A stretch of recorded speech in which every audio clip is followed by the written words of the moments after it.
मेघालय के राज्यपाल और जम्मू कश्मीर के पूर्व राज्यपाल सत्यपाल मलिक ने एक और धमाका कर दिया है। सत्यपाल मलिक जब से जम्मू कश्मीर से गए हैं, जम्मू कश्मीर से जुड़ी हुई कोई न कोई खबर जरूर वो देते हैं, और कोई ऐसी खबर देते हैं जो थलथली मचा देती है और तमाम राजनीतिक हलकों में हड़कंप हो जाता है। हालांकि लोग कहते हैं कि वो जो बातें बोलते हैं उन पर कितना यकीन किया जाए कि नहीं किया जाए, ये सारी बातें लोग बोलते हैं, लेकिन उसके बावजूद उनकी बातों को बड़ी गंभीरता के साथ लिया जाता है। आज उन्होंने कहा है कि पीपुल्स कॉन्फ्रेंस के नेता, उन्होंने वायर को एक इंटरव्यू दिया। वायर एक वेब पोर्टल है, वेबसाइट, और वेबसाइट के साथ में फेसबुक और यूट्यूब का चैनल है उनका। वायर के साथ बातचीत करते हुए पीपुल्स कॉन्फ्रेंस के नेता सज्जाद गनी लोन को लेकर सत्यपाल मलिक ने कहा कि सज्जाद गनी लोन जम्मू कश्मीर के मुख्यमंत्री बनना चाहते थे 2018 की असेंबली के डिसॉल्व होने से पहले। हालांकि उनके पास केवल मात्र 6 एमएलए थे, लेकिन उसके बावजूद उन्होंने मुझे कहा कि आप मुझे मुख्यमंत्री के पद की शपथ दे दीजिए, शपथ लेने के बाद मैं असेंबली में मेजॉरिटी प्रूव करूंगा। ये बात मेघालय के गवर्नर और जम्मू कश्मीर के पूर्व राज्यपाल सत्यपाल मलिक ने वायर को एक इंटरव्यू देते हुए कही है। उसमें कई और बातों का उन्होंने खुलासा किया है। उन्होंने कहा कि जम्मू कश्मीर की असेंबली को डिसॉल्व करने से पहले उन्हें सज्जाद गनी लोन ने कहा कि मुझे आप मुख्यमंत्री के पद की शपथ दिलवाइए, और उन्होंने सज्जाद गनी लोन को नई दिल्ली का ब्लू आइड बॉय भी कहा है।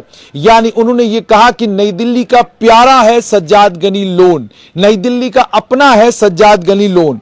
उन्होंने कहा कि उन्होंने लोन से कहा कि आप मुझे लिखित में दीजिए कि आपको 87 मेंबर के हाउस में आपको सपोर्ट है, आपको समर्थन है, आपके पास समर्थन है उतने लोगों का जिससे आप सरकार बना सकें।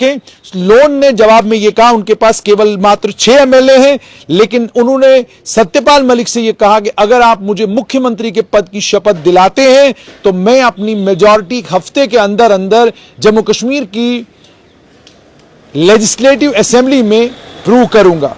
मलिक ने उन हालात का भी जिक्र किया। उन्होंने कहा कि किन हालात में नवंबर 2018 में उन्हें असेंबली को डिसॉल्व करना पड़ा। उन्होंने कहा हालांकि उस असेंबली में पीडीपी की चीफ महबूबा मुफ्ती ने सरकार बनाने का दावा पेश किया था और यह कहा था कि कांग्रेस और नेशनल कॉन्फ्रेंस उनका समर्थन कर रहे हैं, लेकिन पीडीपी बीजेपी, और यह भी आपको याद होगा कि पीडीपी बीजेपी की गवर्नमेंट जिसकी मुख्यमंत्री महबूबा मुफ्ती थी, जून 2018 में भारतीय जनता पार्टी ने समर्थन वापस लिया और सरकार गिर गई।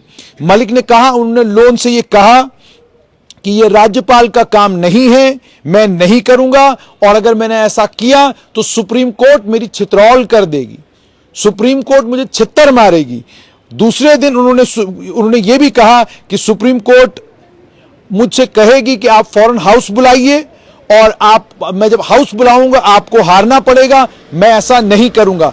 यानी सत्यपाल मलिक ये कहने की कोशिश कर रहे हैं जो चीजें असंवैधानिक हैं, उन असंवैधानिक चीजों के लिए मैंने माना नहीं। मैंने कहा मैं संविधान का संरक्षण करने के लिए जम्मू कश्मीर में हूं, मैं संविधान का संरक्षण करूंगा।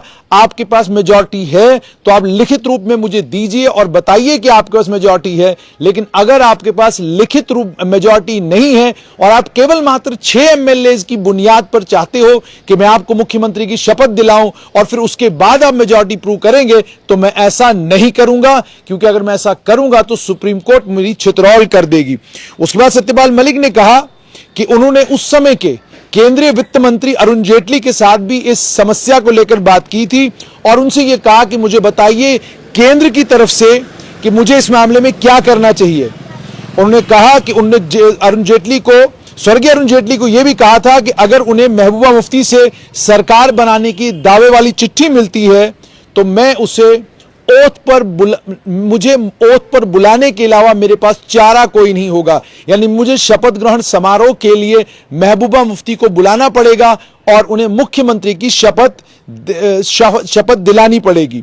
उन्होंने ये कहा कि केंद्र ने मुझे कोई भी सुझाव इस पर नहीं दिया और उन्हें यह कहा कि जो भी आपको ठीक लगता है वो करिए।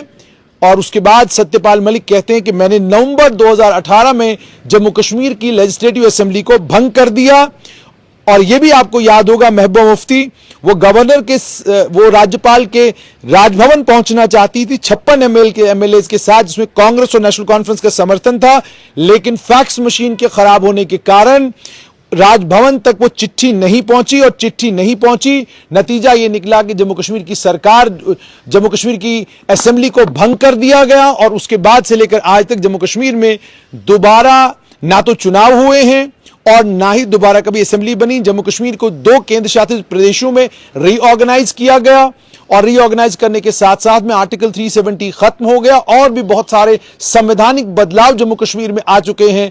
और अब शोर यह मच रहा है कि शायद आने वाले कुछ दिनों में जम्मू कश्मीर में चुनाव हो सकते हैं।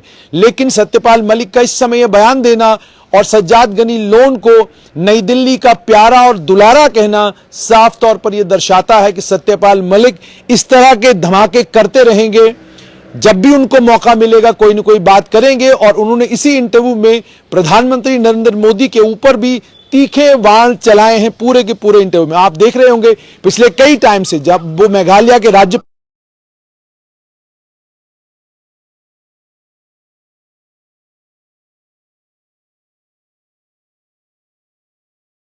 में सत्यपाल मलिक जम्मू कश्मीर को लेकर कोई न कोई टिप्पणी जरूर कर रहे हैं और उस टिप्पणी के कारण जम्मू कश्मीर में राजनीतिक बवाल तो होगा ही होगा। अब कल यह देखना है कि सज्जाद गनी लोन के इस बयान, सज्जाद गनी लोन को लेकर जो ये बयान सत्यपाल मलिक ने दिया है, इस पर जम्मू कश्मीर के राजनेता क्या कुछ कहेंगे। क्या डिनाई करेंगे, क्या कहेंगे कि ऐसा कुछ हुआ ही नहीं, क्या कहेंगे कि ऐसी कोई बात ही नहीं हुई। इन सभी चीजों पर हमारी नजर रहेगी। जो कोई प्रतिक्रिया होगी आप तक जरूर पहुंचाएंगे।